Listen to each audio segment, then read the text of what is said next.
Warm welcome to the let's learn commerce class. स्वागत है आप सबों का हमारे official YouTube channel let's learn commerce class पर। और यहाँ आज आपके लिए हम लेकर आए हैं बीएसटी की सेकंड चैप्टर, जिस चैप्टर का नाम है फॉर्म ऑफ बिजनेस ऑर्गेनाइजेशन। और जैसा कि हम हर चैप्टर को शुरू करने से पहले लर्निंग ऑब्जेक्टिव्स को देखते हैं, तो यहाँ भी हम सबसे पहले फॉर्म ऑफ बिजनेस ऑर्गेनाइजेशन के लर्निंग ऑब्जेक्टिव्स को देखेंगे कि इस चैप्टर को पढ़ने के बाद हम क्या क्या सीखने वाले हैं। इससे पहले अगर आप हमारे चैनल पर नए हैं तो सब्सक्राइब कर लें, बेल आइकन प्रेस कर दें ताकि आप कोई भी क्लास मिस ना करें। लाइक, कमेंट और शेयर ज़्यादा से ज़्यादा करें। आइए शुरू करते हैं अपना आज का ये सेशन और लर्निंग ऑब्जेक्टिव सबसे पहले देखते हैं। इस चैप्टर का लर्निंग ऑब्जेक्टिव पहला है identify different form of business organisation. व्यावसायिक संगठन के जो प्रकार हैं, अलग अलग प्रकार हैं, उनको आइडेंटिफाई करना। अगला है explain features, merit, limitation of various form of business organisation. व्यवसाय के व्यापार के जो अलग अलग फॉर्म हैं उनके फीचर्स को, उनके मेरिट को और उनके डिमेरिट को एक्सप्लेन करना। और तीसरा और आखिरी पॉइंट है हमारा distinguish between various form of organisation, उसके बीच में अंतर करना और उनको एनालाइज करना ताकि अप्रोप्रिएट फैक्टर हम पता कर सकें कि किसी भी बिजनेस ऑर्गेनाइजेशन को, किसी भी बिजनेस एंटिटी को शुरू करने से पहले हम उसके एनालिसिस को देख सकें कि कौन सा बिजनेस ऑर्गेनाइजेशन शुरू करना बेस्ट होगा हमारे लिए। सबसे पहले हम इंट्रोडक्शन की बात अगर करें तो लिखा है if one is planning to start a business an important decision relating to the choice of form of business organization should be taken by weighing the advantages and disadvantages of each type of organization against one's own requirement। हम जब किसी व्यवसाय को शुरू करने का सोचते हैं, प्लान करते हैं, तो सबसे पहली बात जो हमारे दिमाग में आती है वो ये आती है कि हमारे व्यवसाय का प्रारूप कैसा होगा, उसका फॉर्म कैसा होगा। मीन्स कि वो या तो कोई कंपनी होगा या सोल ट्रेड होगा या जॉइंट वेंचर स्टॉक होगा, जॉइंट स्टॉक वेंचर होगा, अदरवाइज वो पार्टनरशिप फर्म होगा। ठीक, तो इस बात को जानने के लिए कि वो क्या होगा, सबसे पहले हमें कॉम्पैरेटिव स्टडी करनी होगी। जितने भी फॉर्म हैं उन फॉर्म के मेरिट्स और डिमेरिट्स को जानना होगा, तब जाके हम कंक्लूजन निकाल सकते हैं कि हमारे लिए कौन सी बिजनेस ऑर्गेनाइजेशन, कौन सा फॉर्म जो है सूटेबल है। आइए सबसे पहले हम देखते हैं कि इसके 5 फॉर्म जो है बिजनेस ऑर्गेनाइजेशन के जो हमें पढ़ने हैं वो कौन कौन से हैं। पहला है सोल ऑनरशिप, एकाकी व्यापार। दूसरा है ज्वाइंट हिंदू फैमिली बिजनेस, संयुक्त हिंदू परिवार व्यवसाय। तीसरा है पार्टनरशिप, साझेदारी फर्म। चौथा है कोऑपरेटिव सोसाइटीज और पांचवा हमारा ज्वाइंट स्टॉक कंपनी, संयुक्त पूंजी कंपनी। ठीक, तो आज इस सेशन में हम 2 या 3 sole ownership, joint Hindu family business और पार्टनरशिप, ये 3 कवर अप करेंगे। बाकी जो 2 बचेगा वो हम आगे की वीडियोस में आपके लिए लेकर आएंगे। तो आइए शुरू करते हैं सोल ट्रेडर। और सबसे पहले जानते हैं सोल ट्रेड क्या होता है। तो सोल ट्रेड को हिंदी में, जैसा कि मैंने अभी आपसे कहा कि इसको एकाकी व्यापार बोलते हैं। सोल का मतलब ही होता है सिंगल और ट्रेड का मतलब व्यापार होता है। सोल ट्रेड की एक परिभाषा जो J.L. हैंसन ने दी थी वो ये है कि sole trade is a type of business unit where a person is solely responsible for providing the capital, for bearing the risk and the management of the business. मतलब कि व्यवसाय के लिए एकमात्र सिंगल पर्सन पूरी तरह से सोलली रिस्पॉन्सिबल होता है, पूरी जिम्मेदारी उसी की होती है। किन चीज़ों की? तो कैपिटल प्रोवाइड करवाने की, पूंजी की व्यवस्था करने की, for bearing the risk, risk को बियर करने की, और साथ ही मैनेजमेंट के जितने भी वर्क हैं उन सबको सक्सेसफुली करने की। मैनेजमेंट के वर्क कहने का मतलब कि वो प्लानिंग हो, कोऑर्डिनेटिंग हो, कन्विंसिंग हो, डायरेक्शन हो, ये सारी चीज़ें, सारा काम जो है केवल और केवल एक आदमी पे होता है, जो होता है बिजनेस का ऑनर। क्लियर है? अब बात करें हम इसके फीचर्स की कि क्या इसकी विशेषताएं हैं। तो पहला है easy formation and closure after applying the LPG, liberalisation, privatisation and globalisation की जो हमारी नई आर्थिक नीति है उसके लागू हो जाने के बाद बहुत सारे व्यवसाय से लाइसेंसिंग को मुक्त कर दिया गया है। लाइसेंसिंग का झंझट अब नहीं है, तो हम किसी भी व्यवसाय को, कुछ एक व्यवसाय उसमें आते हैं जो हम शुरू नहीं कर सकते, किसी भी व्यवसाय को हम आसानी से बिना किसी लाइसेंस के, बिना किसी परमिट के खोल सकते हैं और साथ ही उसको क्लोज भी बहुत आसानी से किया जा सकता है। ठीक, सोल ट्रेड में किसी भी तरह के कोई कानूनी पेपर वर्क करने की, किसी भी फॉर्मेलिटीज़ की ज़रूरत नहीं होती है। तो ये इसका पहला फीचर्स है। दूसरा फीचर है इसका अनलिमिटेड लायबिलिटीज़। ठीक, असीमित दायित्व होते हैं इसके, सिंगल पर्सन होते हैं, सिंगल ऑनर होते हैं, इसलिए सारा दायित्व उन्हीं के मध्य होता है। So we can say that unlimited liability is the second feature of sole trade. The third one is sole risk bearer and profit recipient. एकमात्र व्यक्ति होने के कारण जितने भी लॉस या जितने भी हानि की संभावना होती है वो केवल और केवल उन्हीं पे होती है, और अगर कोई प्रॉफिट भी होता है तो उसको भी प्राप्त वही करते हैं, उसके प्राप्तकर्ता भी वही होते हैं। तो वही लिखा है sole risk bearer and profit recipient. Fourth है हमारा कंट्रोल। कंट्रोलिंग पावर जो होती है वो भी सिंगल हैंड होती है, वो उन्हीं इंसान के हाथ में होती है, और इसीलिए ये इसका चौथा फीचर है। पांचवा फीचर है इसका lack of business continuity. Business continuity को हिंदी में हम बोलते हैं व्यावसायिक निरंतरता। व्यावसायिक निरंतरता कहने का मतलब कि एक आदमी है, एक ऑनर है, इससे क्या होगा कि अगर इंसैनिटी होती है, पागलपन का शिकार होता है, वो दिवालियापन होता है, इंसॉल्वेंसी जिसको बोलते हैं, अदरवाइज वो मर जाता है, किसी तरह की अपंगता आ जाती है उसमें, तो इन सारे कंडीशन में बिजनेस का रन जो है वो बंद हो जाएगा, बिजनेस रनिंग कंडीशन में नहीं रहेगी, और इस तरह से हमारा व्यवसाय जो है वो वाइंडिंग अप के पोजीशन पे पहुंच जाएगा। सो ये इसका पांचवा फीचर है। अब हम बात करेंगे इसके मेरिट्स की कि इसके क्या क्या गुण हैं। पहला गुण है इसका क्विक डिसीजन मेकिंग।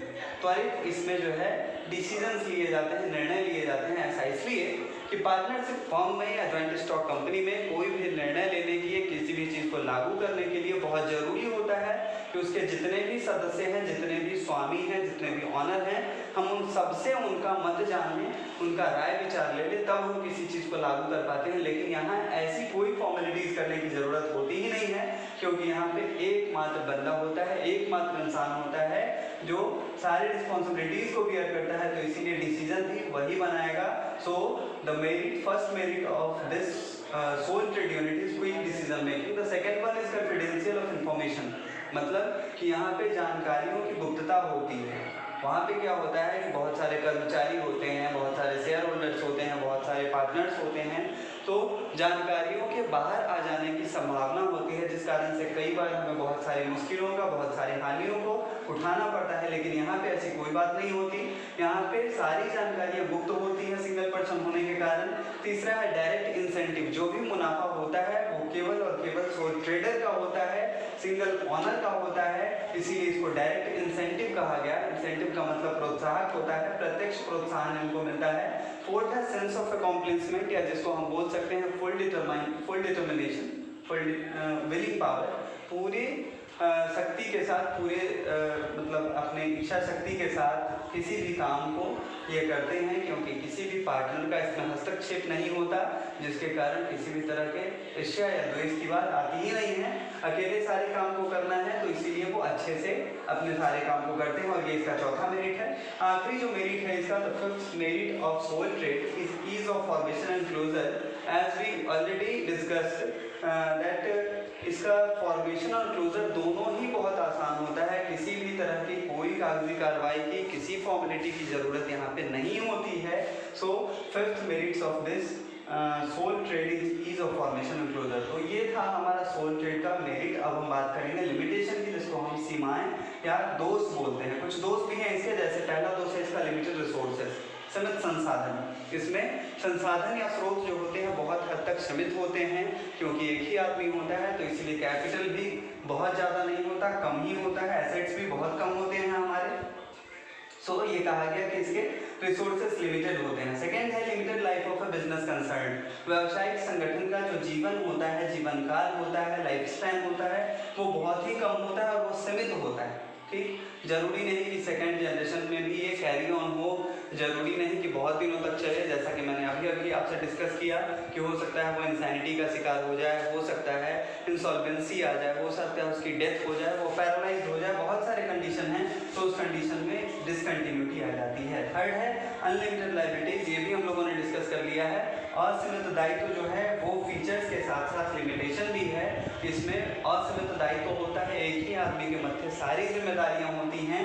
और चौथा लिमिटेशन है इसका लिमिटेड मैनेजरियल एबिलिटी, कि मैनेजरियल एबिलिटी की यहाँ पे कमी खलती है। जैसे जॉइंट स्टॉक कंपनी में या पार्टनरशिप फर्म में कई ब्रांच होते हैं, जैसे सेल्स ब्रांच होता है, परचेजिंग ब्रांच होता है, तो अलग अलग ब्रांच लेवल पे मैन्युफैक्चरिंग ब्रांच होता है, अलग अलग मैनेजर्स होते हैं और उनके विवेक का, उनके रेशनल नॉलेज का हमें फ़ायदा मिल जाता है। लेकिन यहाँ पे ऐसी कोई बात नहीं होती है क्योंकि सिंगल ऑनर होते हैं इसके, इसीलिए ये कहा गया कि इसमें लिमिटेड मैनेजरियल एबिलिटी पाई जाती है। बात करेंगे हम अपने अगले फॉर्म की जो है ज्वाइंट हिंदू फैमिली बिजनेस, जिसको हम बोलते हैं संयुक्त हिंदू व्यवसायी परिवार। इसमें क्या होता है तो इसके पहले बैकग्राउंड को हम जाने। This is the oldest form of business organisation found only in India. Bharat में पाया जाने वाला यह एकमात्र ऐसा व्यवसाय है जो सबसे पुराना है। It refers to the form wherein it is carried on by the members of HUF। Here HUF means Hindu undivided family. तो हिंदू अनडिवाइडेड फैमिली के सदस्यों के द्वारा इस व्यवसाय को कैरी ऑन किया जाता है और इसकी गवर्निंग बॉडी कौन है तो इसको गवर्न किया जाता है हिंदू लॉ के अकॉर्डिंग। जैसे पार्टनरशिप फर्म को पार्टनरशिप लॉ के अकॉर्डिंग, कंपनी को कंपनीज एक्ट 1956 के अकॉर्डिंग चलाया जाता है, वैसे ही ज्वाइंट हिंदू फैमिली बिजनेस को हिंदू लॉ के अकॉर्डिंग चलाया जाता है। The basis of membership in the business is birth in a particular family and 3 successive generation can be member in the business। मतलब व्यवसाय का सदस्य होने के लिए, मेंबर होने के लिए क्या कंडीशन है तो कंडीशन है कि जिस परिवार में ये बिजनेस रन हो रहा है उस पर्टिकुलर फैमिली में जन्म लेना और आने वाली 3 पीढ़ियों तक, 3 सक्सेसिव जनरेशन तक वो बन सकने के बाद नहीं। ठीक। The business is controlled by the head of the family called कर्ता। बिजनेस का जो कंट्रोलिंग अथॉरिटी जो होती है, जो कंट्रोलिंग पावर होती है, वो परिवार के मुखिया के हाथों में होती है जिनको कर्ता बोलते हैं। And all the members are known as co partners. और बाकी के जो सदस्य होते हैं, जो सहयोगी होते हैं, उनको को पार्टनर्स कहा जाता है। क्लियरली लिखा है यहाँ पे। ठीक। अब हम बात कर लें कि ये किन सिस्टम के बेसिस पे चलाई जाती है। तो भारत में 2 प्रथाएं हैं इसकी, 2 सिस्टम्स हैं इसकी। पहला है हमारा, पहली प्रणाली है दाया भाग सिस्टम, जो वेस्ट बंगाल को छोड़ के पूरे भारत में लागू होती है। इसमें क्या है कि 3 जनरेशन तक पुरुष के साथ साथ महिलाएं भी ज्वाइंट हिंदू फैमिली बिजनेस का हिस्सा, को पार्टनर्स बन सकती हैं। लेकिन दूसरा जो है मिताक्षरा, ये वेस्ट बंगाल में फेमस है। वेस्ट बंगाल में यही लागू होता है जहाँ पे यह अधिकार केवल पुरुषों को प्राप्त है। तो ये था ज्वाइंट हिंदू फैमिली बिजनेस का बैकग्राउंड। इसको देखने के बाद अगले पर हम बढ़ते हुए इसके फीचर्स को जानेंगे, इसका फॉर्मेशन कैसे होता है। तो ज्वाइंट हिंदू फैमिली के फॉर्मेशन के लिए मैंने कहा कि कोई लीगल फॉर्मेलिटीज इसमें नहीं होती है।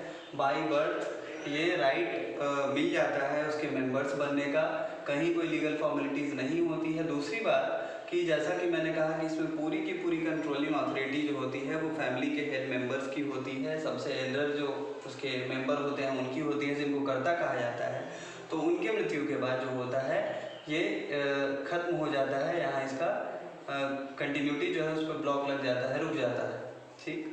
उसके बाद अगर चाहे कि बाकी के मेंबर्स चाहें कि इसको कंटिन्यू किया जाए तो फिर उसको कंटिन्यू किया जा सकता है। लेकिन उसमें फिर क्या होगा कि उनके बीच जो बचे हुए मेंबर्स होंगे उसमें जो एल्डर, सबसे ज़्यादा एल्डर होंगे, एल्डेस्ट होंगे, उनको उसका फिर कर्ता बनाया जाएगा। दूसरा है लिमिटेड लायबिलिटीज़। यहाँ पे केवल कर्ता का जो लायबिलिटीज़ होता है वो अनलिमिटेड होता है। जैसा कि हमने पहले ही कहा कि वहाँ पे सारा कंट्रोलिंग अथॉरिटी, सारा मैनेजमेंट अथॉरिटी उन्हीं के पास होता है, तो इसीलिए उनकी लायबिलिटी अनलिमिटेड होती है। लेकिन बाकी के जो उसके मेंबर्स होते हैं उनकी लायबिलिटी लिमिटेड होती है, सीमित दायित्व होता है उनका। तो ये दूसरी फीचर्स है इसकी। तीसरा फीचर है कंट्रोल बाय कर्ता। ये हम सब लोग जानते हैं, इसको डिफाइन करने की ज़रूरत नहीं है कि कर्ता के द्वारा ही इसे कंट्रोल किया जाता है। चौथा है कंटिन्यूटी।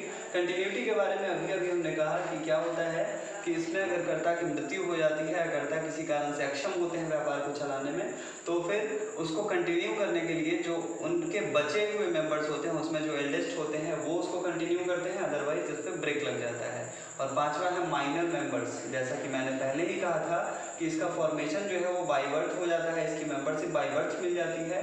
तो माइनर मेंबर्स भी इसके सदस्य हो सकते हैं, इसके को पार्टनर्स बन सकते हैं। तो ये फीचर्स था ज्वाइंट हिंदू फैमिली बिजनेस का। मेरिट की अगर हम बात करें तो इफेक्टिव कंट्रोल होता है इसका, काफ़ी प्रभावशाली नियंत्रण होता है, क्योंकि कंट्रोल जो होता है वो सिंगल हैंडेड होता है, कहीं से किसी का हस्तक्षेप नहीं होता है इसमें।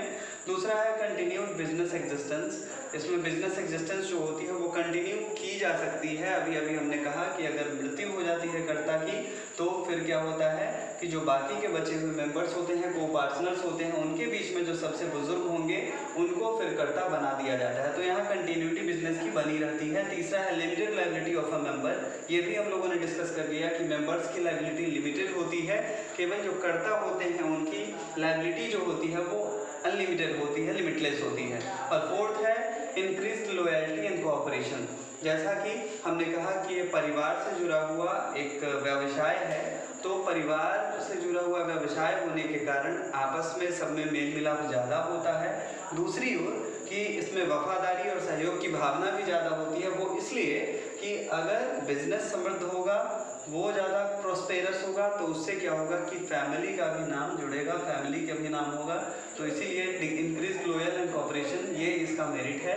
अब बात करेंगे हम लिमिटेशन की, तो पहला लिमिटेशन है इसका लिमिटेड रिसोर्स। एक परिवार के होने के कारण इसके स्रोत जो होते हैं, इसके संसाधन जो होते हैं वो सीमित होते हैं। बात करेंगे हम जॉइंट स्टॉक कंपनी के कंपैरिजन में। दूसरा है अनलिमिटेड लायबिलिटीज ऑफ कर्ता। कर्ता की लायबिलिटी जो होती है अनलिमिटेड होती है, ये हम लोगों ने पहले ही डिस्कस कर लिया है।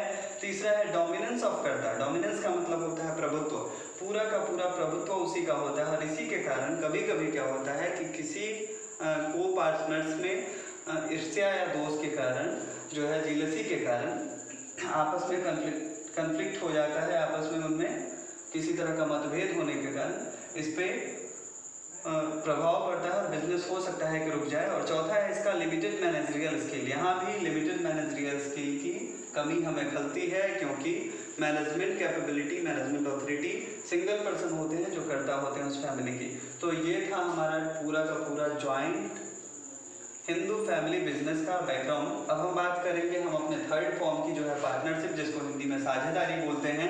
तो सबसे पहले हम साझेदारी की अगर हम बात करें तो साझेदारी का मतलब होता है कि जब दो या दो से अधिक व्यक्ति किसी संविदा के आधार पे, किसी कॉन्ट्रैक्ट के बेसिस पे लॉफुल बिजनेस को कैरी ऑन करने के लिए एक साथ आते हैं और उसके प्रॉफिट और लॉस को आपस में किसी खास रेशियो में डिस्ट्रीब्यूट करते हैं, तो उसे कहा जाता है पार्टनरशिप। यहाँ इंडियन कॉन्ट्रैक्ट एक्ट के अकॉर्डिंग दी गई परिभाषा है कि partnership is the relation which substitutes between persons who have agreed to combine their property, labour और skill in some business, their property, labor or skill in some business and to share the profit therefrom between them। मतलब जब ये agreement हुई उसके बाद से उस business में जो भी प्रॉफिट होगी या जो भी लॉस होगा वो उसको आपस में एक खास अनुपात में, एक निश्चित रेशियो में डिस्ट्रीब्यूट करेंगे।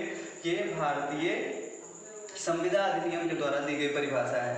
अब बात करें हम कि पार्टनरशिप एक्ट जो है ये किस एक्ट के अंतर्गत कंटिन्यू किया जाता है। तो पार्टनरशिप एक्ट 1932 के अंतर्गत जो अधिनियम बने हुए हैं उसके अंतर्गत इसके सारे कानून बनते हैं।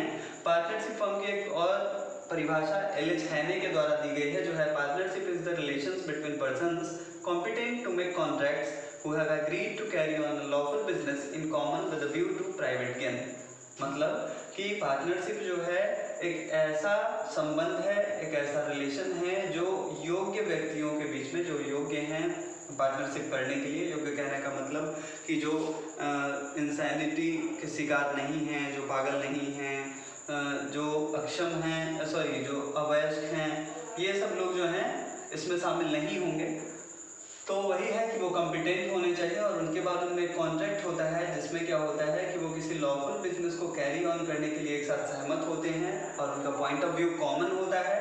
प्राइवेट गेन के लिए वे लोग ऐसा करते हैं। फीचर्स की अगर हम बात करें तो इसका फॉर्मेशन भी बहुत ज़्यादा टफ नहीं होता है। हाँ, सोल बिजनेस के मुकाबले थोड़ा सा हार्ड होता है, क्योंकि इसमें लीगल कॉन्ट्रैक्ट पार्टनरशिप एक्ट 1932 के अंतर्गत जो बनाई जाती है उसको बनाना ज़रूरी होता है ताकि इन फ्यूचर कहीं कोई कन्फ्लिक्ट ना हो।